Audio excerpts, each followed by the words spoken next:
బాణుడి ప్రభావంతో మొత్తం అల్లాడిన ప్రజలందరూ కూడా ఇప్పుడు వాతావరణంలో ఒక్కసారిగా వచ్చిన మార్పులతో అందరూ కూడా ఒక్కసారిగా ఊరట కలిగిస్తా ఉంది.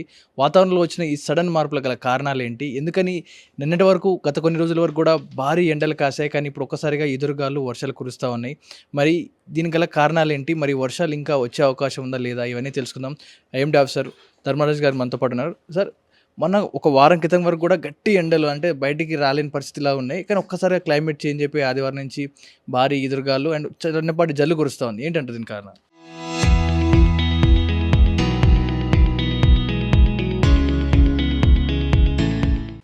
ముఖ్యంగా చూసుకున్నట్లయితే ఈ యొక్క వేసవి కాలంలో ఇటు ఎండ తీవ్రత అధికంగానే కొనసాగుతూ ఈదుడుగాలుల ప్రభావం అనేది సర్వసాధారణంగా ఈ యొక్క వేసవిలోనే కొనసాగుతూ ఉంటుంది.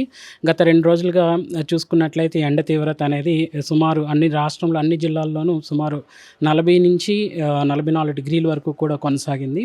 సో అట్లాంటిది నిన్న గత 2 రోజులుగా అక్కడక్కడ కురుస్తున్నటువంటి తేలికపాటి జల్లులు అయితేమి, ఈదుడుగాలుల ప్రభావం వల్ల కూడా ఒక విధంగా స్వల్పంగా ఈ యొక్క హెచ్చుతగ్గులు అనేవి కనిపిస్తున్నప్పటికీ కూడా గత 2 రోజులతో పోలిస్తే స్వల్పంగా ఎండ తీవ్రత తగ్గిందనే చెప్పాలి.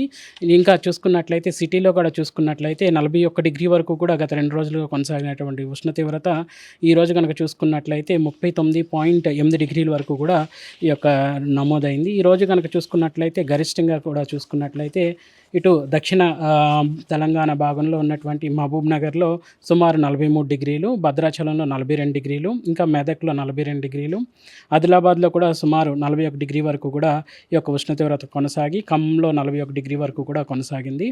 సో ఒక విధంగా చూసుకున్నట్లయితే ఈ యొక్క హెచ్చుతగ్గులు అనేవి ప్రస్తుతం వాతావరణ సూచికలుగా ఉన్నటువంటి ద్రోణి, అలాగే ద్రోణితో పాటు గాల్లో ఉన్నటువంటి అనిశ్చితి వల్ల ఈ యొక్క వాతావరణ పరిస్థితులు అనేవి చూడొచ్చు. ఈ యొక్క ద్రోణిని అలాగే చూసుకున్నట్లయితే గాల్లో ఉన్నటువంటి అనిశ్చితి ప్రస్తుతం కనుక చూసుకున్నట్లయితే రాష్ట్రం మీదుగా పోతూ కొమ్మరిన్ ఏరియా వరకు కూడా కొనసాగుతూ రాయలసీమ, ఇంకా చూసుకున్నట్లయితే అంతర్గత తమిళనాడు వరకు కూడా ఇవి కొనసాగుతున్నాయి. వీటితో పాటు అనుసంధానంగా ఉపరితల చక్రవాకం కూడా రాష్ట్ర సరిహద్దుల్లోనూ రాష్ట్రం మీదుగా కొనసాగడం వల్ల ఇట్లాంటి స్వల్పమైనటువంటి మార్పులు అనేవి కూడా చూడొచ్చు. సడన్గా ఇప్పుడు వర్షాలు కూడా జల్లు పడుతూ ఉన్నాయి. హైదరాబాద్లో పలు చోట్ల పడుతూ ఉన్నాయి, కొన్ని చోట్ల పడట్లేదు. రానున్న రోజుల్లో వర్షాలు పడే అవకాశం ఉన్నాయంటారా? ప్రస్తుతం కనుక చూసుకున్నట్లయితే రానున్న 4-5 రోజులు కూడా రాష్ట్రంలో అక్కడక్కడ చూసుకున్నట్లయితే ఇప్పటికే చూసుకున్నట్లయితే నల్గొండ కానీ, ఇటు మహబూబ్ నగర్ కానీ, ఇంకా చూసుకున్నట్లయితే వికారాబాద్లో కూడా ఈ యొక్క వడగాల్పులతో పాటు చూసుకున్నట్లయితే ఈదురుగాలులతో పాటు అక్కడక్కడ తేలికపాటి వర్షాలు అనేవి కూడా నమోదవుతున్నాయి. ఈరోజు కనుక అంచనా ప్రకారం కనుక చూసుకున్నట్లయితే ఇటు ఉత్తర భాగాల్లోనూ అలాగే చూసుకున్నట్లయితే పశ్చిమ భాగాల్లో కూడా అక్కడక్కడ తేలికపాటి నుంచి మోస్తారు వర్షాలతో పాటు ఈదురుగాలు గంటకు 40-50 కిలోమీటర్ల మేర ఉండే అవకాశం అయితే కనిపిస్తుంది. రేపు అనగా 22 ఏప్రిల్కి వచ్చేసరికి ఇటు ఉత్తర భాగంలో ఉమ్మడి ఆదిలాబాద్ జిల్లాలతో పాటు ఇటు కామారెడ్డి, సంగారెడ్డి, రంగారెడ్డి, వికారాబాద్తో పాటు ఈ సిటీలో కూడా అక్కడక్కడ ఇటు ఈదురుగాల ప్రభావం అనేది కనిపిస్తుంది.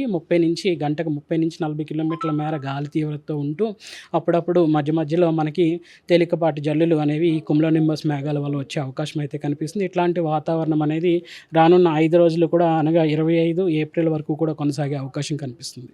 ఎలాంటి వర్షం అంటే వర్షాకాలం సమయంలో వేరే ఉంటుంది. ఇప్పుడు ఎండాకాలంలో కురిసే వర్షాలు అన్నీ కూడా వడగాల్లో వాన వర్షాలు పడతా ఉన్నాయి. ఇప్పుడు ఒకవేళ అలాంటి వర్షాలు పడే అవకాశం ఉందంటారా? ముఖ్యంగా చూసుకున్నట్లయితే వర్షాకాలంలో మనకి సర్వసాధారణంగా వడగండ్ల వాన అనేది ఎక్కువ ఎండవేడిమి వాతావరణం ఎప్పుడైతే ఉంటుందో అప్పుడు ఎక్కువగా ఈ యొక్క వడగండ్ల వానకు రావడానికి ఆస్కారం ఎక్కువ ఉంటుంది. గత 2 రోజులుగా కూడా చూసుకున్నట్లయితే ఎండ తీవ్రత అనేది సుమారు ఒక ఉత్తర తెలంగాణ జిల్లాలోని ఆదిలాబాద్ కానీ నిజామాబాద్లో 43 డిగ్రీల వరకు కూడా ఉష్ణ తీవ్రత కొనసాగింది. సో అట్లాగే చూసుకున్నట్లయితే సిటీ కానీ ఇటు చాలా ప్రాంతాల్లో ఎండ తీవ్రత అనేది చాలా హెచ్చుగా కనిపించింది గత 2-3 రోజులుగా కూడా. సో ఇట్లాంటి వాతావరణంలో ఈ యొక్క వడగాల్పులతో పాటు చూసుకున్నట్లయితే వడగండ్లు అనేవి సర్వసాధారణంగా ఏర్పడడం అనేది జరుగుతూ ఉంటుంది. ప్రజెంట్ ఉన్న సిచ్యువేషన్ కాస్త వర్షం పడినట్టు అనిపిస్తుంది, కానీ కొన్ని చోట్ల పడుతుంది, కొన్ని చోట్ల పడట్లేదు. అదేవిధంగా ఉక్కపోతకి ఎక్కువగా అనిపిస్తుంది. అంటే రానున్న రోజులు ఇంకా భారీ వర్షాలు పడే అవకాశం ఉందంటారా? ఈ ఉక్కపోత గల కారణాలు ఏంటంటారు? ముఖ్యంగా చూసుకున్నట్లయితే ఈ వేసవిలో ఎండ వేడిమి వాతావరణం అనేది ఎప్పుడైతే భూమి ఎండవేడిమి వాతావరణంతో నిండుకుంటుందో అప్పుడు మనకి ఉక్కబోత అనేది సర్వసాధారణంగా కనిపిస్తుంది. అలాగే చూసుకున్నట్లయితే గాల్లో ఉన్నటువంటి డ్రైనెస్ కూడా అంతేకాకుండా గాల్లో ఎంత తేమ చేకూరబడింది కూడా మనం దాన్ని బట్టి కూడా ఈ యొక్క ఉక్కబోత ఉక్కపోతను నిర్వచించవచ్చు. సో గత 2 రోజులుగా కూడా గాలిలో తేమ అనేది శాతం తక్కువగా ఉండడం వల్ల ఉక్కబోత అనేది చాలా ఎక్కువగా కనిపించింది. అసౌకర్యమైనటువంటి వాతావరణం కూడా కనిపించింది. ముఖ్యంగా ఈ వేసవిలో గనక చూసుకున్నట్లయితే భారీ వర్షాలు లేనప్పటికీ కూడా తేలికపాటి నుంచి మోస్తారు వర్షాలు నమోదయ్యి ఈదురుగాలుల ప్రభావంతో పాటు ఈ వడగండ్ల వల్ల తీవ్ర నష్టం అనేది వాటిల్లుతుంటుంది. ఫైనల్‌గా ఈ ఈదురుగాలు బలంగా వీచే ఈదురుగాలు ఏ ఏరియాకి ముప్పుగా అనిపిస్తుంది? మనకు ఒక్కోసారి భారీ వృక్షాలు కూడా పడిపోయే అవకాశం ఉంటుంది. ఎక్కువ ఏ ఏరియా ఇన్ఫెక్ట్ అయ్యి ఉండొచ్చు హైదరాబాద్ పరంగా చూసుకుంటే?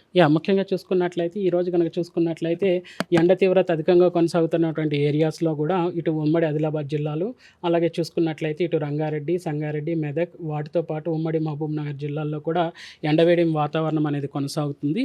సో ఎక్కడైతే ఎండవేడిమి వాతావరణం ఉంటుందో అక్కడ గనక చూసుకున్నట్లయితే సాయంత్రం సమయంలో అక్కడున్నటువంటి స్థానిక వాతావరణ పరిస్థితుల వల్ల కుములోనింబస్ మేఘాలు అనేవి భూమికి సరాసరిగాను నిటారుగాను ఏర్పడి ఎక్కువ గాలి తీవ్రత అనేది రావడం వల్ల ఈదురుగాలుల ప్రభావం ఈరోజు కనుక చూసుకున్నట్లయితే ఎక్కడైతే మనం ఎల్లో కలర్ సూచించామో అక్కడ సుమారు కనుక చూసుకున్నట్లయితే 40-50 కిలోమీటర్ల మేర ఈ యొక్క ఈదురుగాలుల ప్రభావం కూడా కనిపించే అవకాశం కనిపిస్తుంది.